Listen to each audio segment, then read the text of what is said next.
Hey guys, Damon D'Amico here. This is Jessica Miller. She's going to help me out with the Advanced West Coast Swing recap on June the 29th. And so we ended up doing several different movements tonight. We kind of went around the circle and said, hey, what do you want to work on? So thanks Roger McKinney for the couple of moves that you did. And then Martin Malapira helped out with also another movement, and then I came up with one that y'all needed to work on yourself. All right, so this first one was, and this one is still around. It became super duper popular. People did it bad, it dropped off, and now it only sticks around for certain people. And so this was a spinning side pass that went 1, 2, 3, and 4. You all remember the move. You've seen it 100 times. Most of you tried it, failed, and then stopped doing it because you weren't successful with it. When you get the lady over here, it's really important because the guys are all taking the lady off the foot. When you bring the lady back right here for this little drop, a lot of gals, the more experienced gals, are going, oh crap, dude's gonna do this move. So they bring their feet together so that they have both feet underneath them. So if you put your weight on your left foot and draw your right foot back to it and then stay on your toes, and the guy brings you down and then he picks you back up, naturally you're gonna need to step away on that, and you go away. We could give you an anchor, we could do whatever. This is just one of the variations. The other thing you need to be aware of is that the lady's going to be downstage of the man, and you ladies, it's never really your job to worry about getting back into single file line with the guys. If the guy chooses to stay off the slot, then you should be downstage of him. Like when we're doing stuff like this, we're not worried about being single file. But some of you ladies, when you pass the dude, automatically think you need to take a step back and tuck in that pocket to be even with him, which would be a mistake in this case. So if I do this like straight away from the camera like this, then I'm going to leave the slot and stay off, and she stays downstage of me. Now, the problem that most guys had when they were doing this lead, and why the girls don't like this move, most girls do not like this, you guys should know, so lead it better or quit doing it, is that the guy would pull the lady off of her feet but leave her in front. So suddenly he leaves her in front. She doesn't know what to do with her feet. And I don't care if she weighed 30 pounds. 30 pounds to hold out in front of you like this is awkward, so it makes the guy want to tip over the top of the girl. Never a good idea when you take the lady off her feet and then you shuffle your feet around and makes you look like a big old wimp. So if you are going to take the lady off her feet, you need to be like, I am the man. Make sure you're really strong when you do that. But when you bring the lady through here, you should be bringing her back to you. So you take the lady like that. So either version, if she brings her feet together, I'm pulling her back on the diagonal toward me because I can hold her if she's right here with me, but I can't hold her if her weight is out in front of me. Be deliberate in bringing her back on the diagonal.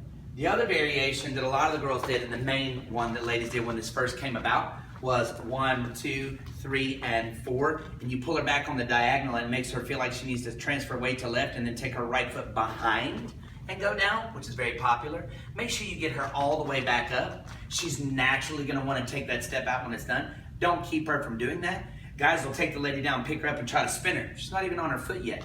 Stand the lady up if you're going to do that. Even to here, it'd be tricky. You got to be some kind of leader to get her onto this foot and give her a spin, which you could do off of that. I don't recommend it. I recommend that you stand her up, realizing that she's going to want to take her weight forward. Then I would probably release this connection, make her feel like taking a step back, give her a rock and go, or let her go into an anchor. I wouldn't try to redirect her off of that quickly.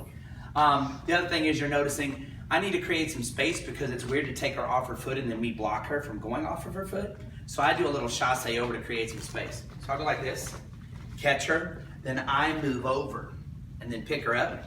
If you guys want to look better doing this, don't be square like this and go down. It never looks good when you're dancing to be in this position. So I would leave my belly button this way to get into this leg. So I'm creating more of this look when I take her off of her foot, like this. Instead of being like this looks dumb, don't do that. The last thing I would tell you about this one, let her take the 4 and use it to bring her back. So 1, 2, don't keep her from doing the 4, which is what all the guys were doing. That's why the ladies started to hate this move. Let her stand on the 4. Bring her off the 4. Bring her down, stand her up, let her go away. So that was the first one. And there's probably enough on that. And you should practice it and get good at it if you intend to do it out in public. The next move was a sugar tuck, 1, 2, 3, and 4, drawing a circle around the lady's head, catching her, bringing her back and giving her a free spin. Really cool move right there. I actually hadn't done that before, and it's right there. It's amazing how so many cool moves are out there that we don't do. So you're going to need to be closer, 1, 2, 3, and 4. So I need to step forward an outside partner so that I can reach around her head and she doesn't have to duck so low. If I stay back like this, I'm going to have to flatten my arm to give her the duck. That means the lady's got to go this low to get under my arm. So instead, what I'll do is I'll take a step outside partner and forward. So now I can take my elbow to the ceiling. Once that happens and she starts to go away, I'm going to need to create space. So I move away to get her on the foot and give her a free spin. Now thinking about her count, she's going 1, 2, 3, and 4. She's going open, break, and spin. So just make sure that you get the lady back to her 6 before you try to curl her for the rotation. So it goes 1, 2, 3, and 4, 5, and I'll bring her to me 6, and then give her the spin lead. And that ought to make that work. So guys, you can just hold till 6. 1, 2, 3, and 4, 5, and step away. 6, create some space. Do your triple and give the lady the free spin past you. The next one was a sugar push with a rock and go with this hand and talking the ladies into being sideways right here. Not easy to do. You have to be pretty specific. So I need to make sure that the connection is there when she lands on 5. Whoop, she knows I'm not going to let her do a normal anchor, so I'm going to redirect her. Once I hold that, I bring her back to this foot lift and quit pulling. It's almost like it's over. She's like, did you want me to stop dancing? The answer is yes. So trick her by acting like you're going to stop dancing. If you give it any energy off of this, she's going to turn around. It's a pretty common move that we do. You're trying to make her face out. If you're going to do that, you're going to have to float the lead.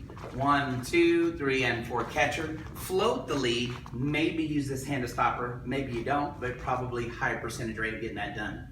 From here, just to be different, I moved her over to this side. So she's standing here, I move her onto her right foot. Once I move her onto the right foot, I move away, cause her to do an open break, give her a free spin out of it.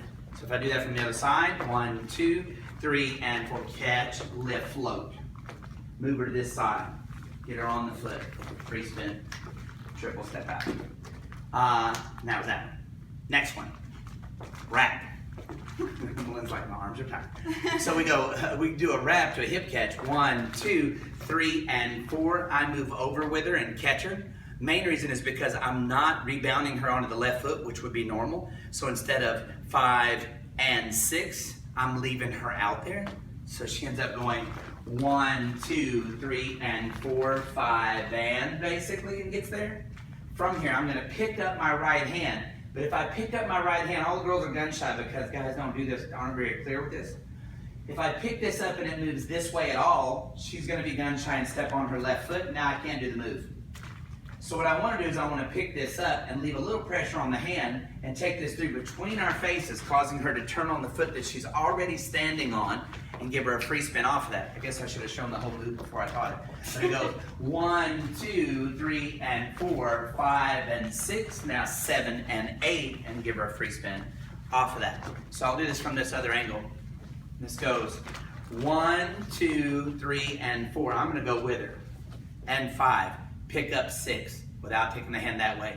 She's already on the right foot. Ladies, are you already on your right? The dude is turning you to the right. Don't transfer weight to this foot. That's what girls want to do. Guys, leave her on her right foot. Turn her around on her right foot. Move away. Establish connection. Give her a free spin. And triple step. And that's what we did. Thank you guys so much for watching our videos. Thank you, Jessica.